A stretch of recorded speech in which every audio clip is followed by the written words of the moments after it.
Everybody, hope you're having a good day. Good show. It's only my second conference in 2 years. First was APS Berlin, which was nice to get back. How many of you were at APS Berlin? Few? Couple? Okay, good. It was a great show. It's nice to get back and see people in person again. I know I recognize about, 6, 8 people I met over Zoom during those times. I apologize. I'm a lot shittier in person without my Zoom filter, so no laughs. Okay, this is going to be a tough crowd. I'm Josh Wetzel, Chief Revenue Officer of OneSignal. If you don't know OneSignal, which many of you may not, we're a customer engagement platform. Originally a mobile game studio 10 plus years ago.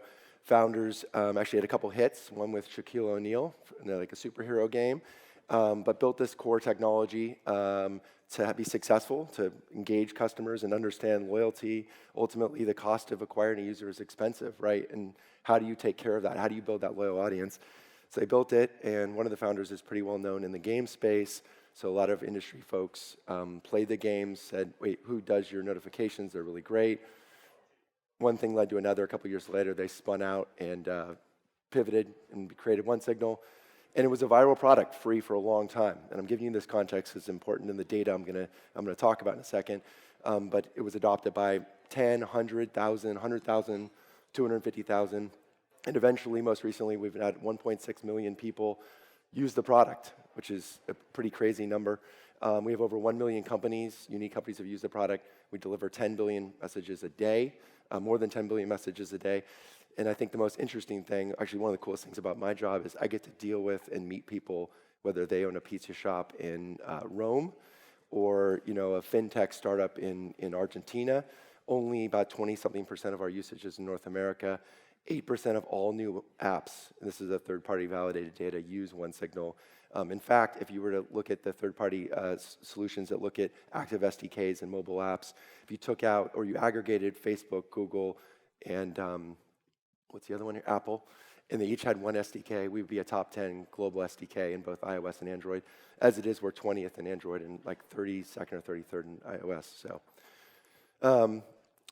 So I'm going to talk about a quantitative and qualitative study. We've been doing the quantitative part for a couple of years now, just looking at massive number of messages. Look at what happens there so we can give insights and consult people using the product. This year we decided to add a qualitative component, so we did a survey with about 800 unique companies participating. This was anonymous. It was across the base of users in our platform. So you'll get some interesting data. So are we super pumped? We excited? I mean, come on, this is a data group. I thought people would be into that. I mean, I feel like everyone's conserving their energy for tonight. I've heard the after party is amazing. Seriously, Berlin, I did not go, but I regret it. It supposedly went till like 4 in the morning. It was incredible. So not to set expectations. I know we already said that. So anyhow, let's get into this. Okay, number one and first and foremost, again, this is probably preaching to the choir, particularly at this group. Sometimes I talk in other settings, and email is the workhorse. In this group, I suspect every single one of you use mobile push. If you're not, you're missing a golden opportunity to identify loyal users and have a conversation with them when they're not within your app or your service. So very important. What's interesting, I think, is email came up really high in this list when they looked at importance. And we take a step further.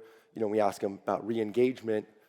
Again, not surprising, mobile push was really high. But what was interesting is it really dropped down to 17% as the next most important channel, which is email. So how many, by the way, in here don't use email? No one uses email? Everyone uses email?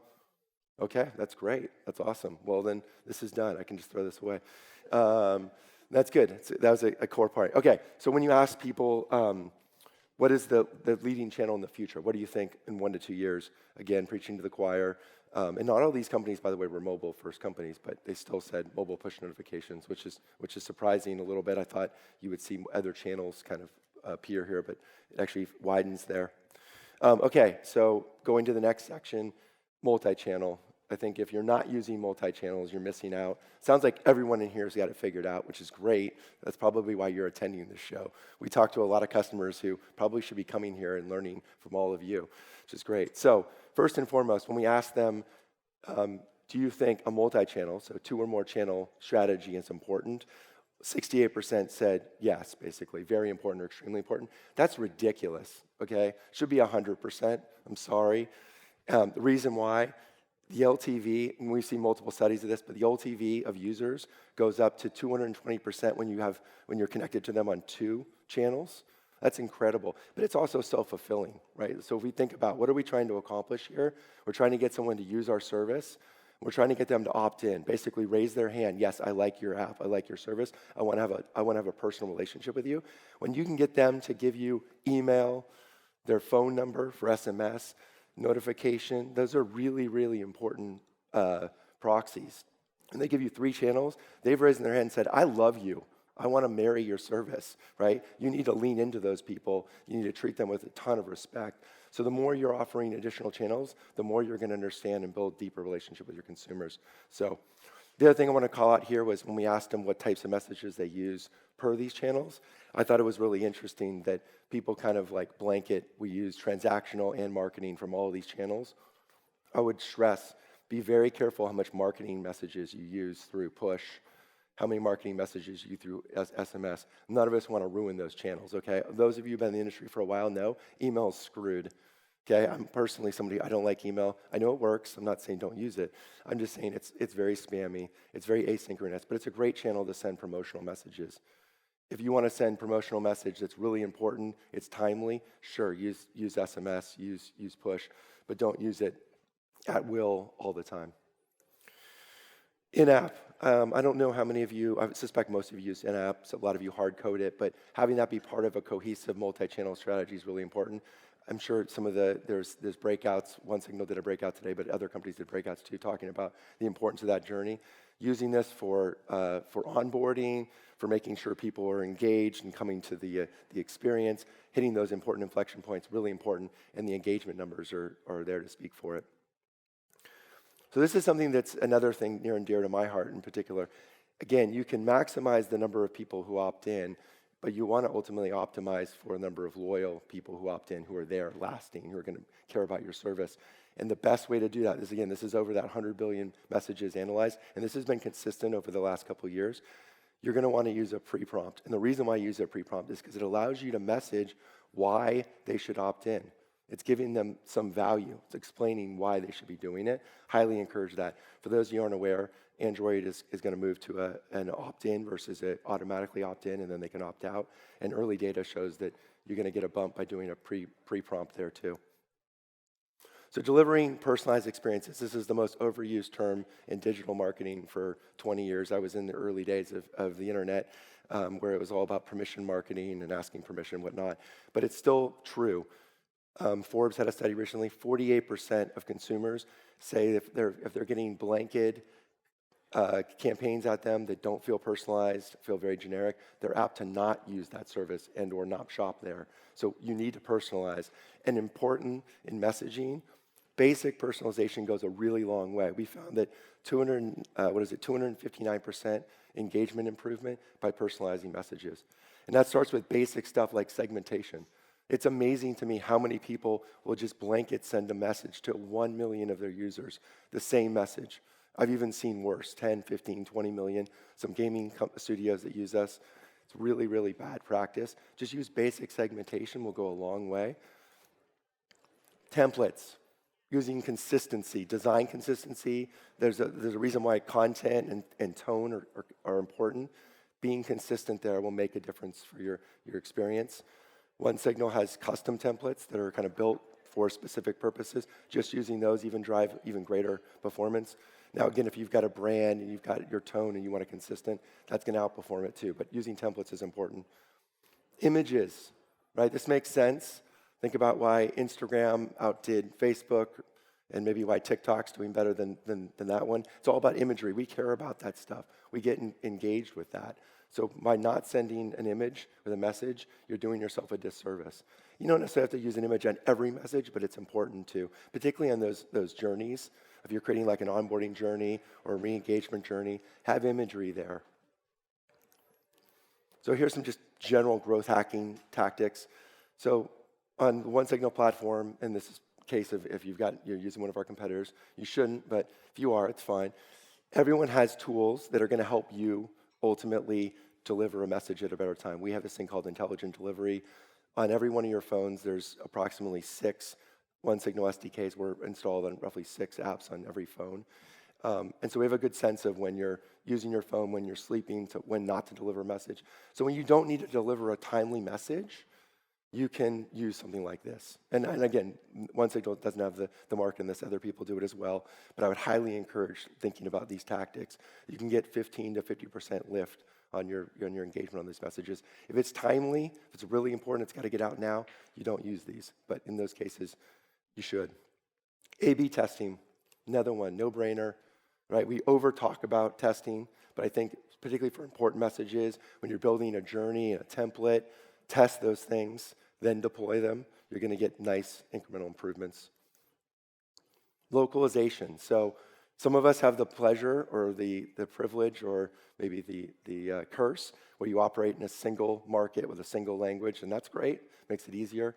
But most companies, whether it's cross borders or you're in a country where there's just a lot of different languages. Like in the US, a lot of sites or businesses will have 15, 20% Spanish speakers. So tailoring your message for those sequences are really important. Even if you haven't localized the site or the app, using localized language in the messaging will help. Okay, measuring success. So this is actually sort of the point in, no, thank you, I appreciate it. Yeah, I'm getting parched up here, I don't know why. I'm just so excited about tonight. This is the part of the thing that kind of bums me out, but I didn't want to be disingenuous and not show it to you. But when you ask them what's the most important KPI that companies look for and think about, it's click-through rate, right? We live in a click-through rate world, which bums me out because ultimately my feeling is that you should be using some kind of event tracking. You should be every one of our, whether you're acquiring user, whether it's retention, loyalty, business should always be driven by what are you there to do? What are you trying to serve? Are you trying to drive subscriptions? Are you trying to help someone lose weight and buy a health plan? Are you driving in-app purchases as a proxy for paying for the game? Whatever it may be, you should be tailoring your experience to that. So we offer something called Outcomes that allows that, but most people don't deploy it. It's too much work or hassle, or they just don't know where it's there. So the proxy here would be just basic click-through rate. So if you just want click-through rate, here are the things you can do. But I would encourage you to be thinking about actually optimizing for performance. And then lastly, here on this proxy, if you will, is it comes back to, it's sad, but look, we're all in this business to build a relationship with consumers. As I talked about earlier, the more channels you have a relationship with a consumer, the more loyal that consumer is, the better your relationship will be, the better your business is going to be. Unfortunately, a lot of people aren't tracking the result, so they don't realize. And yet when you ask them what's driving lift, they know, I sent out a push to 1 million people, and all of a sudden my app grew today, or vice versa. So anyhow, point being that people need to be more thoughtful about it, but most people think messaging is driving success.